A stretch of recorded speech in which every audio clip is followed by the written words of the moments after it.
Have you ever had that moment where you realize the simple story you've always believed about a person or a place might be completely off? Well, today we're going to dive into a really powerful idea from Nigerian author Chimamanda Ngozi Adichie. It's called The Danger of a Single Story.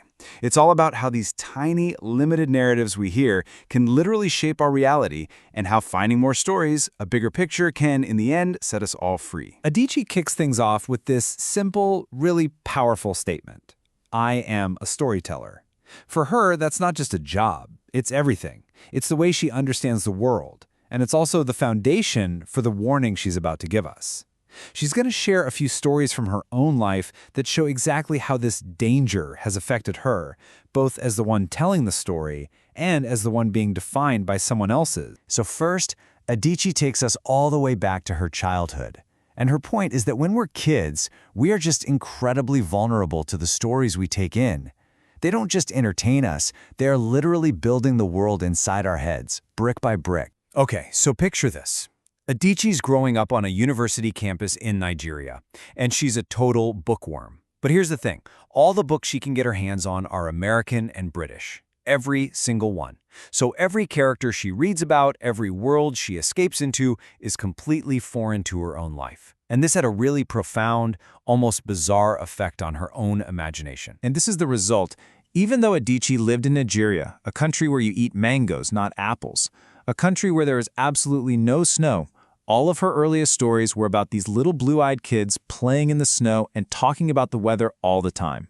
Why? Because the only book she'd ever read told a single story, that books were fundamentally about foreign people. It had never even occurred to her that someone like her could exist in a book. That is, until she finally discovered African writers, and that single story was completely shattered. So, that's how we end up internalizing these single stories ourselves. But what happens when we start projecting them onto other people? Adichie shares this really personal memory that shows just how easily and how damagingly we can do exactly that. Meet Fide. He was a young boy from a village nearby who helped out in Adichie's house. And the one single defining story her family told about him was that his family was poor. That was it. Her mother would tell her, "Finish your food. Don't you know, people like Fide's family have nothing." And so, in young Adichie's mind, Fide became defined by a single emotion: pity. But then one day, her family visited Fide's village, and everything changed. His mother proudly showed them this absolutely stunning patterned basket that Fide's brother had made from dyed raffia. Adichie was just floored. It had never, ever occurred to her that anyone in Fide's family could create something beautiful. Her single story of poverty had left zero room for anything else. Not their talent, not their hard work, not their humanity. It wasn't just an incomplete story. She realized it was a kind of robbery. And now the tables turn. What does it actually feel like when you're the one getting squashed by somebody else's single story? Well, Adichie found out firsthand when she was 19 years old and left Nigeria to go to college in the United States. And this is where this whole idea gets incredibly personal. Her new American roommate was, by all accounts, a nice person, but she had been fed a very specific, prepackaged, single story about what Africa was.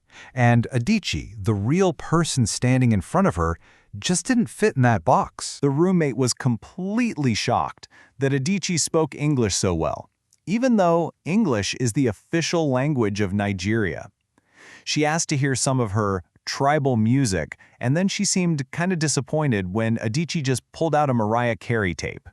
But the thing that really got to Adichie was her roommate's default emotion: pity. She felt sorry for her before she even knew anything about her. You see, her roommate's single story of Africa was one of pure catastrophe, a place of beautiful landscapes, sure, but filled with incomprehensible people who were just starving and fighting and dying. And Adichie realized the real tragedy of a single story like this. It makes any kind of genuine human connection impossible. There was no room for them to be equals. There was only room for a sort of well-meaning, patronizing pity. This makes you wonder, right? Where do these single stories even come from? I mean, they don't just pop up out of nowhere. Adichie argues that there's a real structure behind them. It's a question of power, of who decides which stories get told and which ones get buried. So who gets to decide? Who has the platform to tell the story in the first place? When do they tell it? How many different versions of that story are we allowed to hear? The answer to all of these questions, Adichie says, comes down to one single thing: power. And to really get at this idea, Adichie introduces a word from her native Igbo language, Nkali. It's a noun, and it basically means to be greater than another. Her whole point is that the world of stories works on this exact same principle.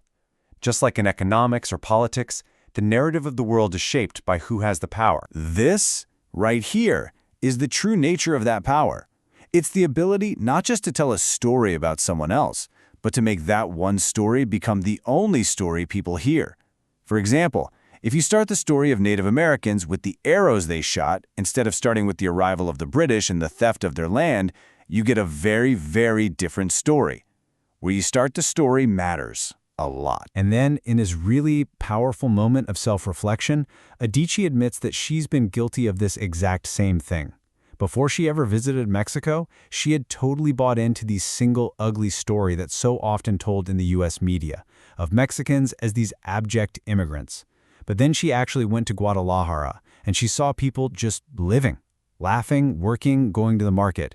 And she said she was just consumed with shame for ever believing the stereotype. So if single stories are this harmful, what's the solution? What's the antidote? It's not to stop telling stories. No.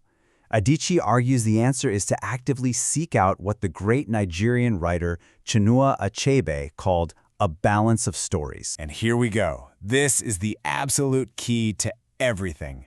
The problem with the stereotype isn't that it's untrue. In fact, there's often a tiny grain of truth to it. The real problem is that it's incomplete.